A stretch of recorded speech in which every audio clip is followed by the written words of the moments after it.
Everybody comes in late for some reason. Okay.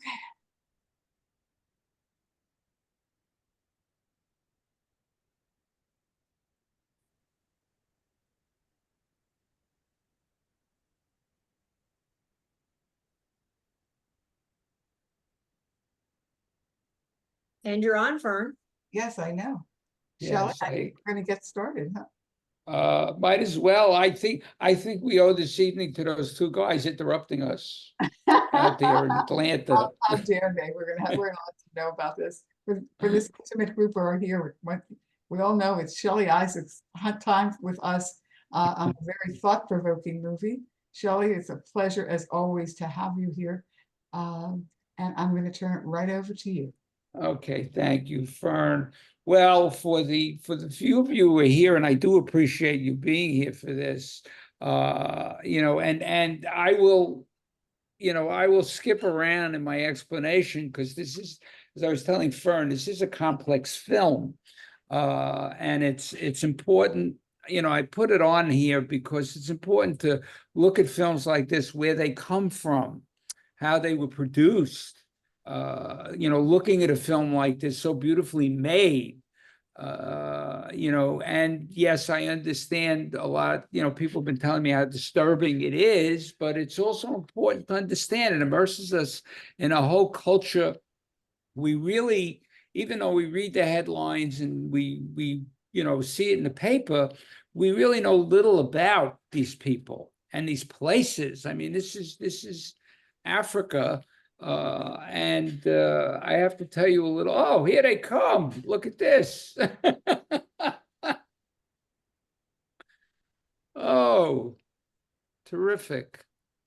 Well, welcome everybody. It's nice to see you all. I I was just beginning, so I will start again. Thank you all for coming. I will say to you what I said before. I thought we were being interrupted by those two guys down in Atlanta this evening, and I was hoping people would show up. So I am glad you are here. And I started out by saying, I understand, this is a complex film in certain ways, but yet and the reason I put it on this list of two African films is it gives us contrast to the last film we've seen, from South Africa, and it immerses us in a whole different culture and an understanding of what's going on over there, because this is a reflection of real situations in Africa, but it's told by a director who has turned it into an allegory.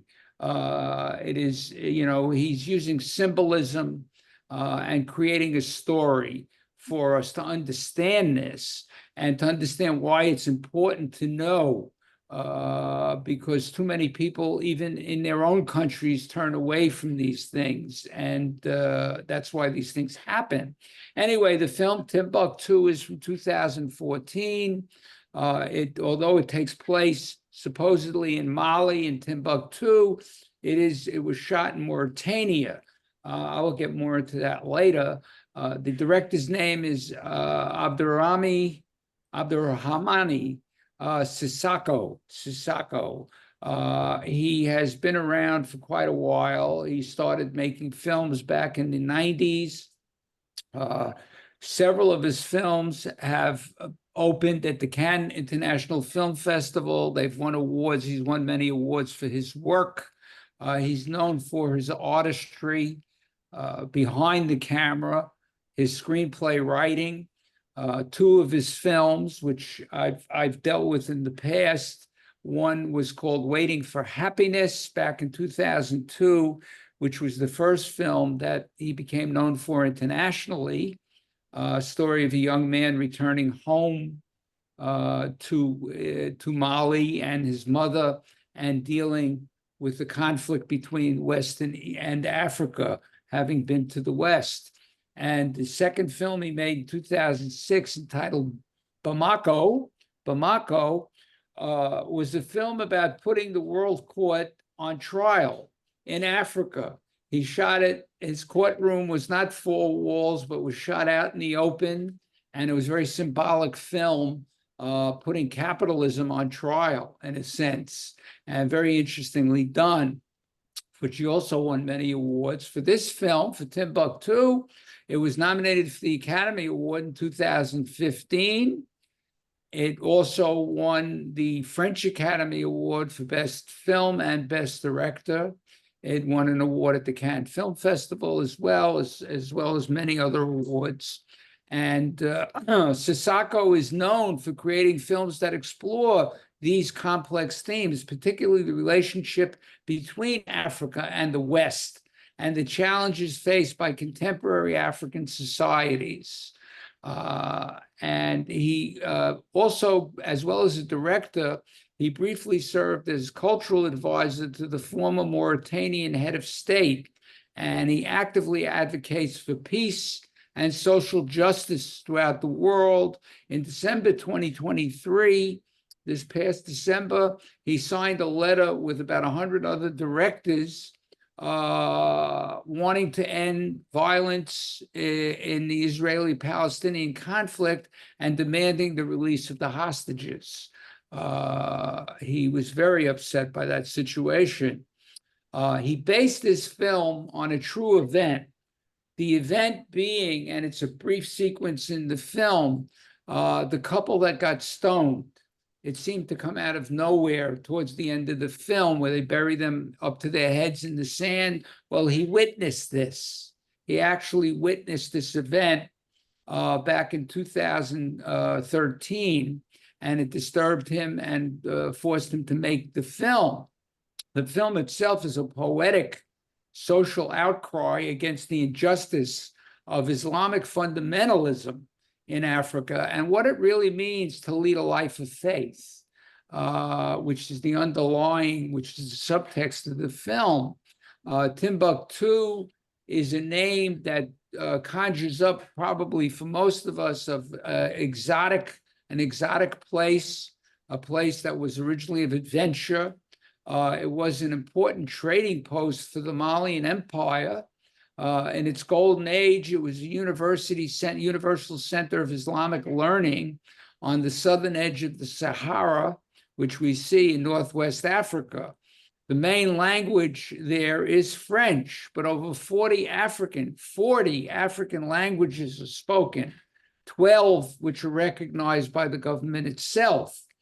The story is set in the early days of what was known as the Ansar Dini jihadist takeover of northern Mali in 2012. The film is stunningly shot, and it's a condemnation of intolerance and its annihilation. It's annihilation of diversity. Most news reports from the time focused on the destruction by foreign Islamic fundamentalists of Timbuktu's cultural heritage sites, of which there are quite a few. They were unconscionable acts that scar a people's psyche by destroying, what we see at the opening of the film. He powerfully alludes to this whole act within the first few minutes as, the truckload of jihadists, machine gun, these traditional masks and statues. Some of them were fertility statues. It's a perfect way of suggesting the laying to waste of centuries-old traditions while allowing the director himself, Sissako, to focus on people rather than artifacts. We constantly get reports about temples being destroyed, ancient temples, ancient sites, but here he wanted to stress what was happening to the people. As he's done in his other films, he employs what's known as a choral structure. We might know it as an ensemble, where he cuts around to different scenes and puts them together. He considers them a chorus. It's designed to convey the multicultural makeup of the area where city dwellers of various ethnicities and the nomadic Tuareg, and these are the Tuareg people, coexist in generally respectful fashion. Before these fundamentalists came along, they would coexist in a respectful fashion. The newly arrived Arabic, French, and English-speaking jihadists, as we saw in the film, patrol the city and its environs, enforcing bans on music, soccer, most socializing, and uncovered women, forcing them to wear socks and gloves in the sweltering heat. The local imam himself calmly argues against their narrow, ultra-Orthodox dogma, but he has no influence over these intruders, especially against them wearing their guns in the mosque. If you notice at the beginning, they walk in with their machine guns, totally disrespectful. The film proceeds to shift in tone from drama to some humor, from joy to tragedy, and despite its eccentricities, it's always, I feel, watchable, thanks to strongly drawn characters and the soul-stirring poetry of its imagery. The agenda of the jihadists is to create their own self-serving kingdom in Timbuktu, where their authority and the misuse of Sharia law overrules both God and family. It overrules both faith and family. A later edict in the film, if you remember, ridiculously bans doing any old thing in a public place, underlining the foreignness of these new impositions is the fact that the jihadists don't speak the local languages or the dialects and have to be translated from Arabic into French and English to even make themselves understood. Their control over women is one of their primary goals. A deeply felt sequence where a young woman is forced to marry a jihadist soldier who she doesn't even know, despite her mother's objections. Sissako rightfully, his opinion is that the control over women is one of their primary goals, stated early in the film, even when if we remember, there's that scene where the young girl objects to having to be married off. And then there's a scene earlier when a female fishmonger is taken into custody for not wearing gloves. She refuses to wear gloves. She says, I have to touch the fish. This is our tradition. And they take that away from her. They take her away. And of course, there is that absurdist scene of the jihadist Abdel Karime, was his name in the film, shooting off the top of a mound of grass with a dip between the sand dunes, if you remember that, as if even nature is immodestly exposing herself. He saw it as a woman and was shooting it apart. Initially, we meet Kidane in this film. Kidane is a cattle herder who at times can be seen singing and strumming a guitar with his wife and daughter, living in almost an idyllic circumstance in the desert. They seem to be a devout Muslim family, making a simple and fulfilling life for themselves in the director's eyes. The jihadists seem to have no such peace at all. They're unable to even answer the local imam when he asks them where God is in their actions. They walk out. And even granting a sliver of humanity to these jihadists, one of the group's more recognizable leaders, this Abdul Karime, tries to seduce Kidane's wife, Satima, even as he demands that she cover her face in front of her own daughter, Toya, and their adopted son, Isan. He is trying to recruit her in a way to coerce her to bend to jihadist rule. But the subtle performance also seems to hint at his own yearning for the life that he sees, for the life of Kidane and his wife, that they make away from the jihad.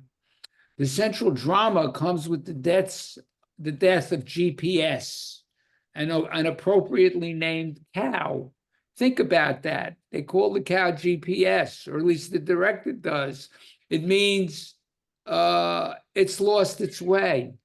It's almost a contradiction. It's called GPS and it loses its way in the water.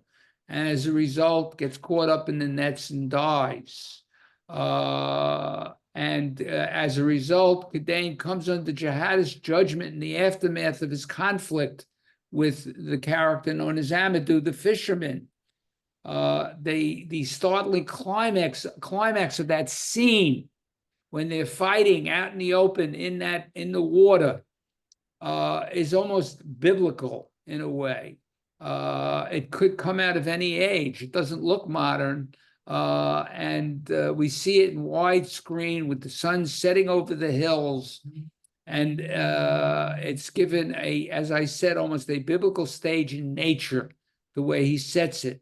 And with that one image, he imparts both the simplicity of the conflict and its weighty moral ramifications. The Mad Woman, which, by the way, was portrayed by a Haitian actress and dancer.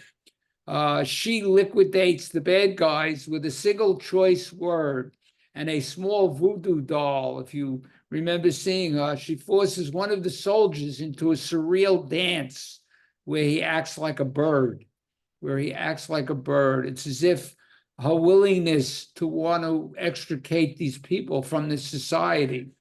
This film is primarily rooted in fury and condemnation for those who seek to be gods, who seek to replace the God, while shamefully feigning to follow and praise that one God.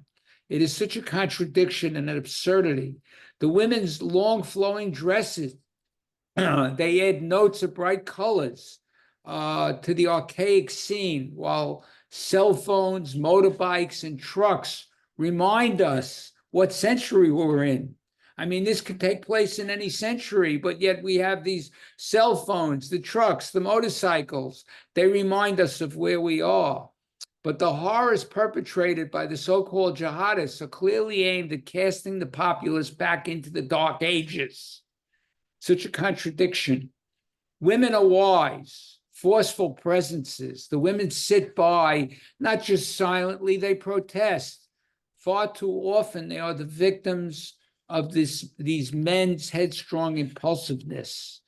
For Sissako, for the director, music is a language of furious hope and peace in this film. And it is his remarkable fourth feature. The musicians are both songbirds of peace and targets of the religious rigor that the Muslim jihadists use to punish, enslave, and murder several members of this North African city. Punishment is swift, not just for Kidane, but also for others who have transgressed the fundamentalist interpretation of Sharia law. In town, when the soldiers arrest 4 people for making music, subjecting the singer Fatou, her name was Fatou, to 40 lashes, she kneels, dressed in a black abaya, with tears streaming down her face. She gently cries out and softly sings. It is almost an act of resistance in light of what's happening to her. The director elevates the hardships and day-to-day actions of these populace to the level of the universal, if we think about it, but also to depict those who claim to be God's soldiers as bereft of any grace and any faith, almost deadpan in their deliveries back and forth to the people of the town. Cultural and religious tension live through the awkward language barrier, as many direct confrontations are translated to and from the English, French, Arabic, and what is known as Tamashek, the language of the Tuareg, with the scene in the aftermath of the jihadi judgment of Kidane. And that is quite a scene when he talks about how much he loves his daughter. And that's what's important to him, was his daughter. That's all that's important to him. The judgment of Kidane and the, over the killing of the cow, he imparts both the simplicity of the conflict and yet its ramifications with sobering empathy for Kidane. Which gives us an understanding of what's happening here. He conveys a wholly personal sense of faith in this man, a sense of being aware of one's slights against the Almighty and your fellow man. This is the director talking, and a comfort. In a sense, he realizes the punishment that he shall ultimately receive. He's at peace with it. He says, I know I will be going to my death, and understands it.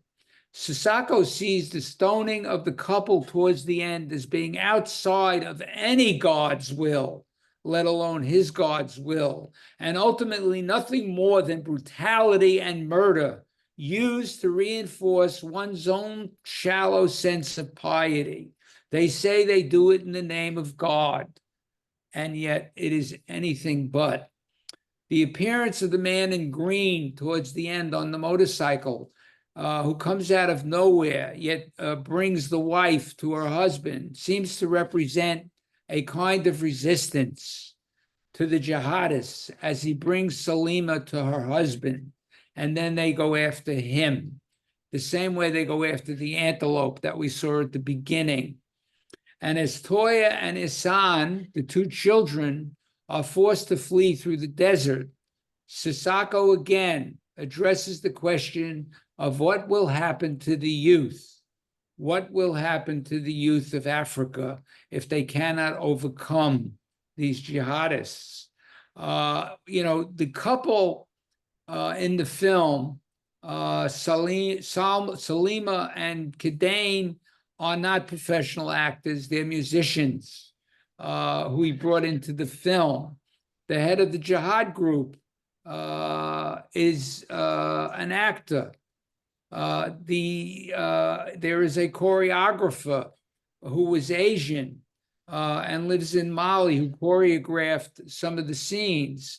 The guy dancing like a chicken, he's an actor from France. So he used a kind of universal cast in the film. The music we've heard in the film is derived from what are known as the griots. The griots, the storytellers, that don't write things down, yet they make their own music. Not even the music is written down, but it is also a combination of traditional Malian melodies and some of the more orchestral accompaniments, all beautifully suited to the images we see in the film.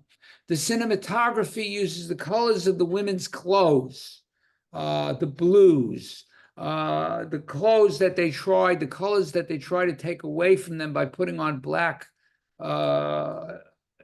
clothing, as a contrast to the pale desert landscape and the plain khaki clothes of the jihadists. And the compositions are all stately in their presentation. They're so beautifully staged. And I held finishing this conversation because I am really more interested in what you have to say, because I know this film can be disturbing and I want to know your reactions to it. But I held back the one scene that I thought was the most important in the film for what it says: the soccer match. The soccer match played without a ball, the way it was choreographed, in a sense, expressing the most universal, this should be taken to heart, the most universal expression of freedom. It says to me, you can take away our symbols, you can take away our music, you can take away our icons, even our soccer balls, but you can never take away our imaginations and our desire to be free. And our desire to be free. And that's what this film is saying. And they did overcome these jihadists. Sasako talked about the fact that it was very dangerous to shoot there in Africa. He wanted to shoot it in Timbuktu, but there were still people blowing themselves up in that place. And he was told, don't go there. He did go to Mauritania, which also was not too safe. He had guards at all times around the cast, which is why you don't see a lot of people in the film. And we have these indoor shots and outdoor and the outdoor shots, which was shot in the desert, The production, I thought, was really applaudable. I mean, it just really captures you in. And he avoids, even though we see some of the brutality, he doesn't dwell on it. We only see it for a couple of seconds, leaving us to imagine what could have happened, which is important to understand. You know, when she gets beaten with the whip, we don't see a lot of it. We hear it, we see her face, but we don't see a lot of it. It's not like we see the blood, we see anything that we've seen in other films where this takes place. So he was judicious in how he handled it. Now, I'd like to open it up. I'd like to know how you feel about it. I'd like to get your comments.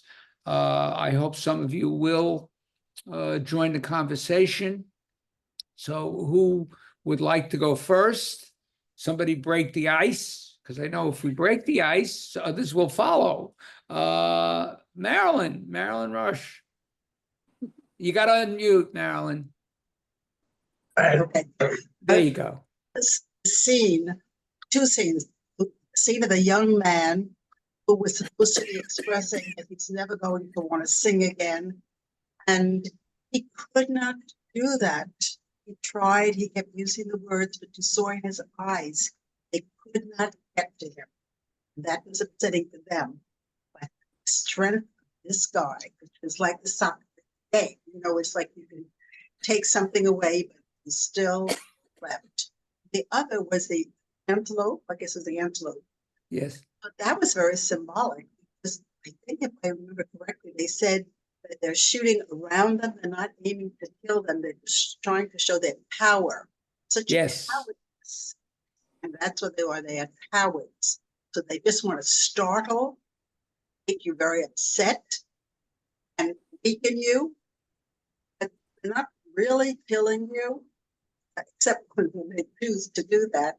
But I thought that those were so subtle and brilliant in both cases. Yes, thank you. That's excellent. You're absolutely right. It's an exercise of power, because to kill them, if they kill them, they have power over no one. They have power over no one. So and chasing, you know, it's you know, they want to arrest you. They want to punish those that are overt. You know, when they were taping the young man, they couldn't get it right because, in a sense, he was resisting. He was resisting in his own way. You know, he said he was a rapper, and it was very interesting to see that. So thank you for that, Marilyn. I appreciate it. Anybody else? Somebody else want to jump in there? It's Yeah. Karen. Go ahead, well, Karen. Okay. I just want to say that it makes me angry to see a group coming in and imposing their will on people, you know, and telling them they can't have their music, they can't, you know, they can't wear the clothes, wear things they want to wear. Like the one woman said, "How am I going to work if I have to wear gloves?" And also destroying the icons. I don't know. It just really makes me angry that that people come in and overrun a country like that. It didn't seem like there was a lot of them, and I really wonder if that the leader was maybe an outsider, since he didn't Yes. look like the others, and he didn't speak their language either. Let's see, and he, you know, he told the woman, I think Salim, that, you know, if you need anything, just ask me. But when she asks for help for her husband, he says, "I can't do anything for you," through the translator. And the other thing I'm wondering, and I'd like to know what other people say, is who the person was on the motorcycle.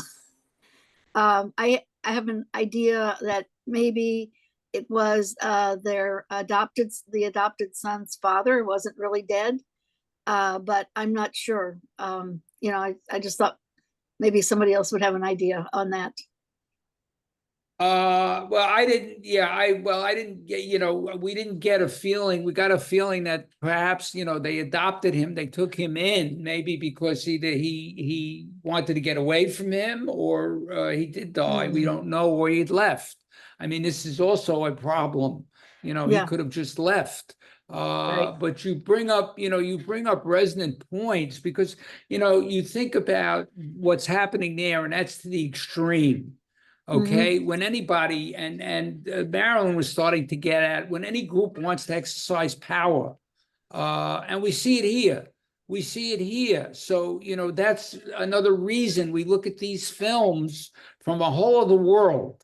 But we have to give it a worldly view. We have to give it a universal view and say, gee, when you think about certain rights being taken away from you, it's the same exercise of power. And we're going through that struggle here. We're going through that Absolutely. struggle here in different ways, but it is limiting us. It is saying, no, you can't exercise certain things. You can't do certain things. And that's why this film is important. And I think that's what the critics, really picked up in this. First of all, they love the production of the film. From a filmmaking point of view, it is a very artistic film. Yes. But they also see all of this symbolism working with it. Right. But thank you, Karen. Terrific. Linda Paver had something to say. It's the symbols in the film. It's the same. With the Nazi insignia, which was originally a symbol of peace in India. They twisted it, around, but it was originally a peaceful symbol.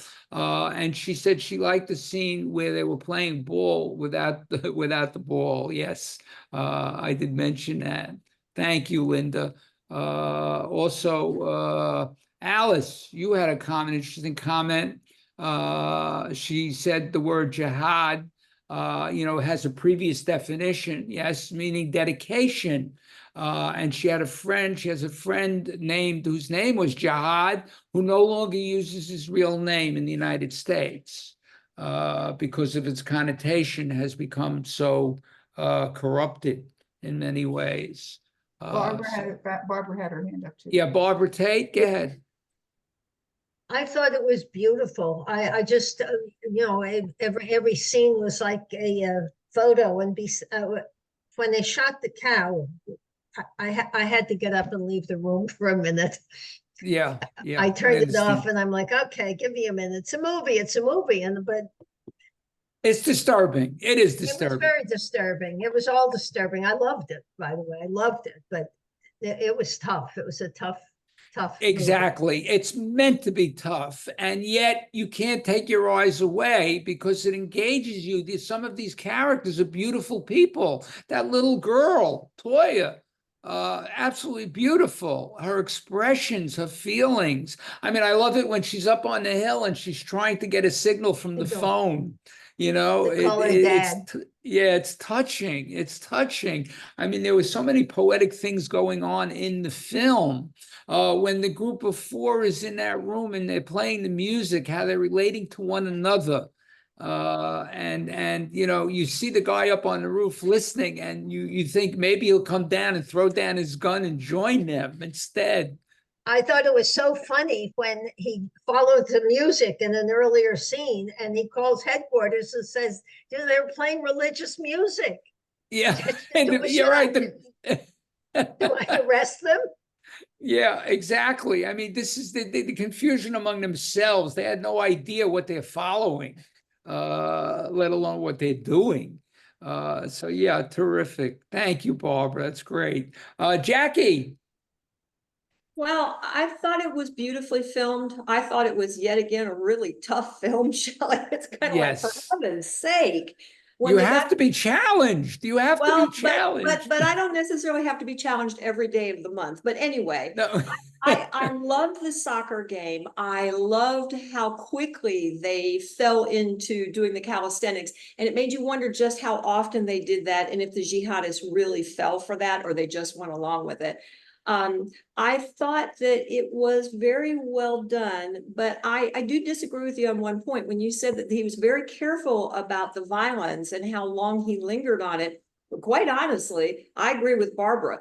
Yet again, at first it was the dog last time, and now it was the Ah. cow this time. I thought the cow scene was inordinately long. But the people scene where he was violent, that those scenes weren't long, but the cow scene just went on and on and on. And I tried to make myself think, is this because it's just, I just don't like this and I just don't want to see this? Or if it's because what he's trying to say is that everything in the country moved at a snail's pace. I'm not sure, but anyway, I did think it was well filmed, and I think Larry did too. Yeah, I would agree. Yeah, well, you know what? Your point is well taken, and you're right. I ignored the fact of the cow of GPS dying, and I think he lingers on it for a specific reason. Is, you know, how little we think of an animal, how little we think of these animals. No, especially Amadou's a fisherman. And he felt violated, you know, because he told them, stay away from my nets, and how easily he can kill a cow, does without thinking about it. He just throws the spear at it. And I think it's important to see, you know, you watch, yes, it takes time. You watch the cow die, you see the blood come out of its nose. And you know, it's also how we feel sorry for an animal who's speechless, who can't defend itself. And, you know, dying in this way is, you know, is important to understand. You know, what are we killing? You know, why it shouldn't be. And I think that's what he's saying to us. You know, you know, these animals are well regarded in these countries by the people who tend to them. And here this guy just does this, but it is an almost a biblical moment in the film when the two of them come to blows. And I don't think he meant to shoot him. You know, it's, you know, not at all. He didn't want to kill him. And yet, you know, it's an accident. And look what comes, this is what comes of it, is that the violence they have to visit on each other is because of what's going on out there. But no, I don't want to challenge you every day, just twice a month, you know. Thank you, Jackie. Thank you. Somebody else? Somebody else out there have something they'd like to say? I hope. Dora, you're quiet tonight.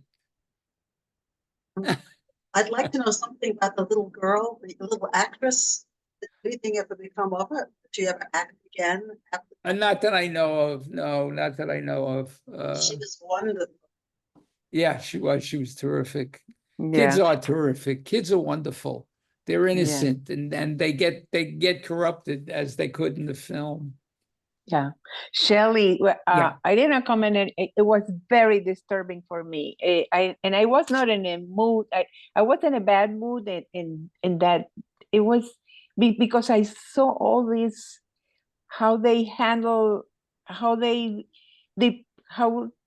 handle these people, how these jihadists were so mean, they were so bad.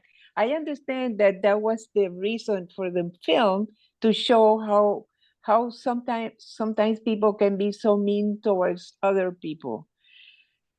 But it was too disturbing for me. And I saw it like 2 weeks ago, but now that they're talking about it, I do remember all. That they are Yes. indelible. They are indelible images. They are indelible images. Yes. But it's interesting, you know, at the beginning of the film, if you remember, they bring in a foreigner who's blindfolded, and he's obviously European. And it's interesting because it's also exerting something of the idea, or inserting something in the idea, of the West, you know, having something to do with possibly supporting these jihadists, that there are those factions that support them, you know, to work their way into these societies. But I think, you know, part of the miracle of this film is the idea that it gets made at all. Look at the culture it's coming from, the place it's coming from, how difficult it is to make a film, and in a way to make an expression of what's going on here. You know, there are those that write their books in exile. There are those that create their art in exile. You can't create a film like this where you're on location and you're using real people in exile. You can't do it. You have to do it in its place. And that's part of the miracle of filmmaking and what he's done for us to tell the story. I think is important to understand what he had to overcome. So Yeah. anybody No, else? no, that Oh. shows that sometimes bad trumps over good people.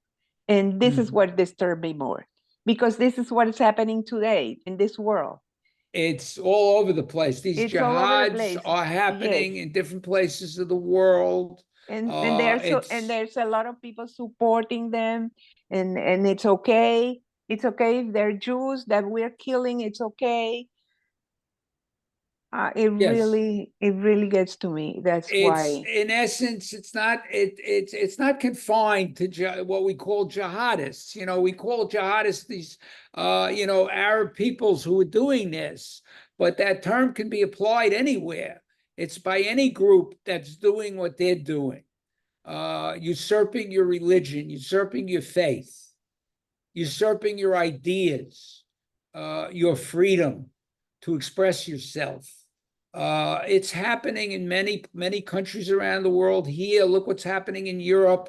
The far right nationalists are beginning to get a foothold in their governments, whether it be France or Germany. It's all, I don't know whether it's cyclical. I don't know what the conditions are ripe for it. And it's dangerous. It's dangerous for us to see, to understand. But if we turn a blind eye, we're letting it happen. We're letting it happen. That's the problem. Anyone else? Anyone else have anything you'd like to say? Wow. Okay. I understand, and I understand if you're disturbed by it. I was as well. But that's, it's an important film. It's a challenging film, and we should be challenged the same way we're challenged by a novel that we read, or anything that we see, a work of art. Sometimes we're challenged to understand it, to appreciate it. It's the same thing here. To appreciate film, we have to understand what was the director's motivation, how artfully did he achieve his mission, his project. I think these are the things we should discuss and understand among ourselves. So, yeah, Karen. Well, I think it's a good thing to learn about other places. You read like a few lines in a newspaper or hear about it on the radio or on the TV or the radio, and a film like this, you see actually what happened in the area. So I think it was an excellent film. I guess I wasn't as put off by some of the violence as other people. It's more or less like that's what happened. So anyway, that was my thought. Thank you. I appreciate it. Thank you. Marilyn. Yeah, well, I agree with you that this way they had to show the ugliness. It was an education for us, and it reminded me of what Picasso did during the time of Guernica.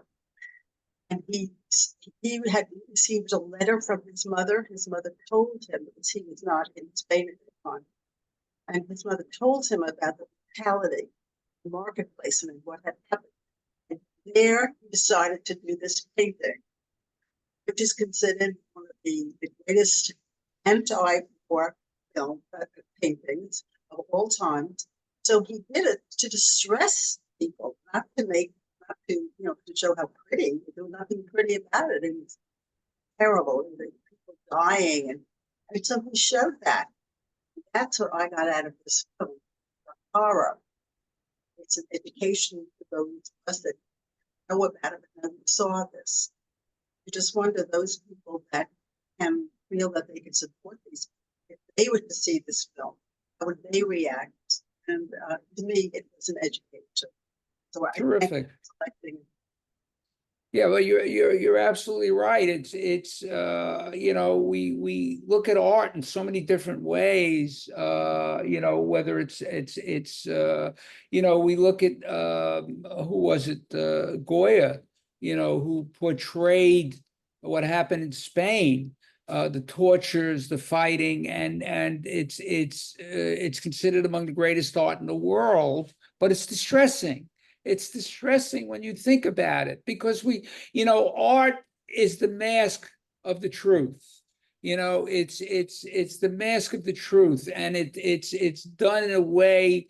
You know, we look at it. We want to see films as entertaining, but we should look at them as art as well. And this is one of those films we look at as a work of art, because artistically telling us a story. He's artistically showing us a tragedy, and what can happen in the face of this kind of situation, this kind of power trying to take over. So I think it's important. It's important. Thank you, Marilyn. Anybody else? Anybody else? Okay. Well, I really did appreciate your comments. I did. I think you got a lot out of this film, and I was glad to see that. Well, next month, July, coming in 2 weeks, we have a film entitled Full Time. Full Time. It is from France. It's a very recent film. It's only 2 or 3 years old. It's about a young woman. Her name is Julie. She's divorced. She lives outside of Paris with her 2 children. She receives no maintenance from her deadbeat husband, ex-husband. She commutes to the city where she works as a chambermaid in a luxury hotel. And she's struggling to get out of that job, out of that rut. And on the day she finally is granted an interview with a company for a better paying job, she runs into a national transit strike. And she has to get across the city, which is dead in its tracks. It's almost as if this film at certain points is shot in real time. It's a film about an everyday occurrence, about the banalities of life, but yet it's shot like a thriller. The actress who stars in it, I'll tell you more about her when we see each other again, won the French Academy Award for her performance. The film was a critical success, both abroad and here, because again, this is a situation which we can all relate to in the modern world. Now we're in the modern world, and it's an interesting, especially with what's going on with work today, and domestic situations. So I look forward to seeing you in 2 weeks for Full Time. In the meantime, I wish you all a happy 4th of July, and I look forward to seeing you then. Shelley, we want to Same, thank you as always. Thank you. same to you. Thank you, Not only Shelley. thank you, Shelley, but to your brilliance with an in-depth analysis of the movie. Mhm. Whether you liked it or not, you have to appreciate it more. Thank you. Thank you, Fern. Thank you. So Thank this is you. going to be July 11th? Yes. Yes. 2 weeks. Check your Yes. July calendars for the library. Lots of wonderful things coming up, and we hope to see you at many of them. Be well, be safe, and be happy, and happy 4th of July coming up. And again, Yes, I look forward to Thank seeing you. you then. Thank you. Bye-bye. bye. Bye.